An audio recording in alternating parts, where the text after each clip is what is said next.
As you know, some in Washington have expressed concern over President-elect Donald Trump's proposal to exert more influence over Greenland. Others have been supportive. One of them is Vice President-elect JD Vance. I think there actually is a real opportunity here for us to take leadership to protect America's security. Let's bring in our political reporter panel, Graham Slattery and Daniella Diaz. Graham is a national political reporter for Reuters. Daniella is a congressional reporter for Politico. Daniella, let's begin with you. Is the former president, now president-elect, serious about acquiring Greenland? You know, we've heard a lot from President-elect Donald Trump on Greenland, on Canada, on reclaiming the Panama Canal, but it does seem that Greenland, the plan to try to purchase Greenland, continues to be something that he has been interested in even since his first term, and that he's taken incredibly seriously. Of course, the Prime Minister of Greenland also saying that they're open to having this discussion with President-elect Donald Trump. But the real bigger picture here being he sees it as a good opportunity for national security, for its resources.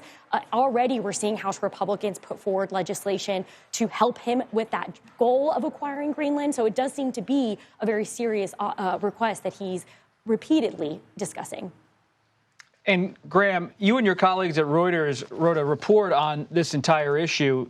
Let me read from you one sentence. One person briefed on internal discussions with Trump told Reuters that the former real estate developer is unlikely to use military force to gain control over Greenland. One person briefed. Is there a full sense of confidence inside Trump's inner circle that Trump would not use military force? And is it being discussed in any way? Not to my knowledge, no. But there's, of course, other forms of coercion that you can employ when you're a country the size of the United States, when you're going up against a foe like Denmark, obviously a relatively small country. You know, you can really throw your weight around in an economic sense, be it via trade, tariffs, diplomacy, that add up to coercion, even if maybe you don't have gunships in the North Atlantic. Well, what do they want? What does the Trump team want out of Greenland? Should they ever get some kind of control over it in any way? Well, so the rationale is that it has a strategic purpose in terms of rare earth minerals, shipping routes, et cetera.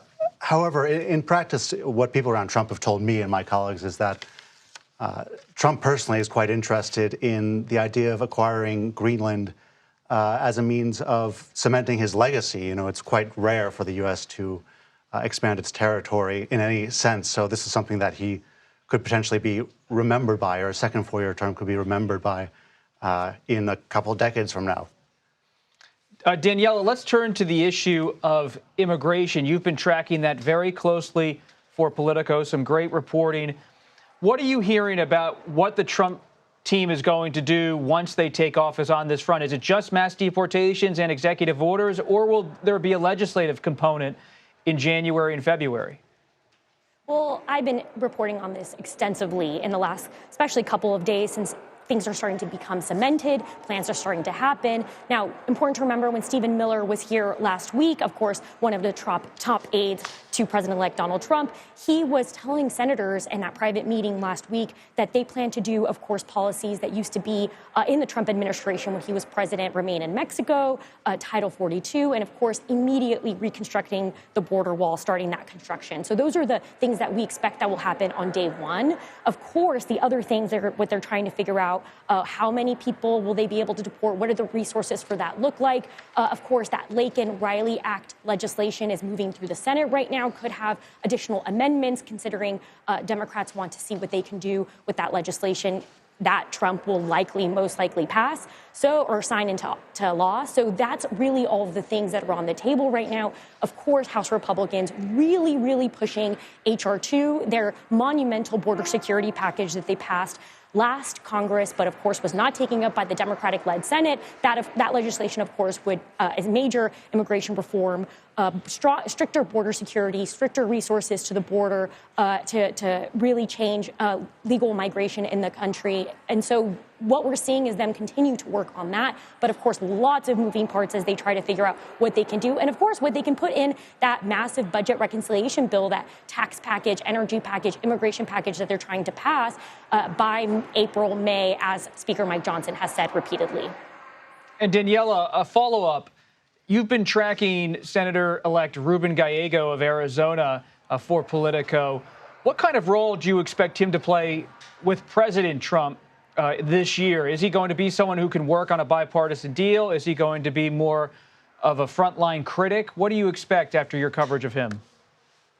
When I see Senator Gallego, newly elected Senator Gallego, I see him as possibly being someone similar to Senator John Fetterman, someone who, of course, represents a state that Trump won in the 2024 election, and trying to be more of someone that could govern and be a bipartisan governor, considering, of course, he's filling the seat of Senator Kyrsten Sinema, an independent former Democrat, who, of course, did not run for re-election. So we're seeing that he was the second Democrat to come forward on that Lake and Riley Act to sponsor that legislation. But not only that, he seems incredibly open to considering other measures on border security, on being a bipartisan member of the Senate. So it's really interesting to see that that's the role he's going to play. And, of course, he's going to work as well with Senator Mark Kelly, his counterpart in Arizona, who also plays a similar role.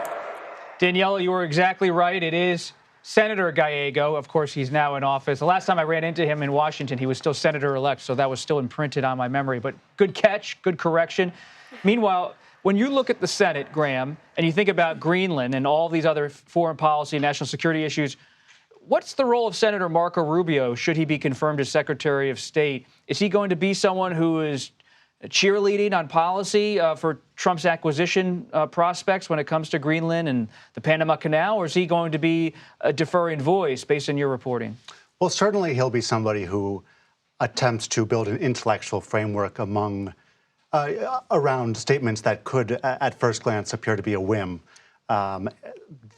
Greenland could be an example of that. I mean, Senator Rubio is unlikely to advocate military force, but he could say that Trump is really trying to say B when perhaps he's explicitly saying A. I think another thing that's worth keeping in mind is that Senator Rubio has a lot of experience with Western Hemisphere affairs. That's actually relatively unusual at the high level of the State Department in recent administrations. So when you look at Trump's most recent interests, be it Greenland or Panama, of course, his interests and experiences are unusually relevant in some respects. And Daniella, just quickly here, what are you watching this week up on Capitol Hill? Well, of course, Pete Hegseth's confirmation hearing that's going to happen this time tomorrow. That's going to be the big news on Capitol Hill. That is going to be the first confirmation hearing we're going to see for all of Trump's nominees. That, of course, he's trying to get confirmed in his cabinet as soon as possible. We're expecting lots of pushback from Democrats, Republicans defending him because they don't want to see another Trump nominee drop out or withdraw their name from joining his cabinet. So that's going to be I expect it to be a fiery confirmation hearing in just a day tomorrow on Capitol Hill, and see what comes out of it now that he'll be on the main stage. And quickly, what are you watching, Graham? Well, I'd have to say that for me, what I'm watching, I'm really looking forward to next week because I think those are going to be the most exciting confirmation hearings. I'm particularly looking forward to Gabbard because I think that's the only one that the Trump team is genuinely unsure about. Well, we'll be paying attention to all of that. Graham, Slattery, and Daniella Diaz, thank you for stopping by.